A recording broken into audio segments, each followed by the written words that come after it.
আপনার মুখ দিয়ে আপনি কি উচ্চারণ করলেন? যদি সরকারের মনের কথাটা যদি যদি আপনি উচ্চারণ করে থাকেন, সরকারের উচিত হবে পরিষ্কার করে দেশবাসীকে কথাটা পরিষ্কার করে বলা, আপনাদের মতলবটা কি, উদ্দেশ্যটা কি। কিন্তু আমি বলতে চাই, আমি এখনো পর্যন্ত সরকারের উপর আস্থা রাখতে চাই। আমি প্রধান উপদেষ্টা প্রফেসর ইউনূস, তার উপর আমি আস্থা রাখতে চাই।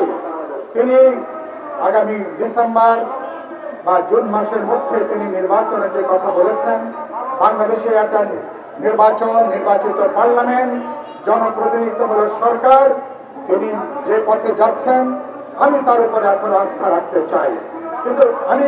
কিন্তু আপনার স্বরাষ্ট্র উপদেষ্টা তিনি যদি আগামী 5 বছরে ক্ষমতায় থাকার কথা বলেন, জনগণের দোহাই দিয়ে সরকারের উদ্দেশ্য নিয়ে প্রশ্ন উঠবে, সরকারের মতলব নিয়ে প্রশ্ন উঠবে, আপনাদের হিডেন কোন এজেন্ডা আছে কিনা, গোপন কোন এজেন্ডা কিন্তু প্রশ্ন উঠবে।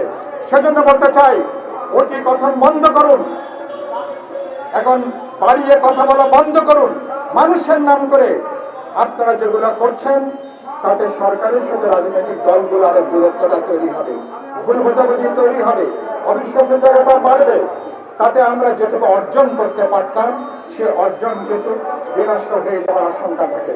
সরকারকে সেজন্য বলবো, আমি প্রফেসর ইউনূসকে বলবো, আপনার উপদেষ্টা থেকে সতর্ক করুন। যারা সতর্ক হবেন না, প্রয়োজন বোধে তাদেরকে আপনি বরখাস্ত করুন।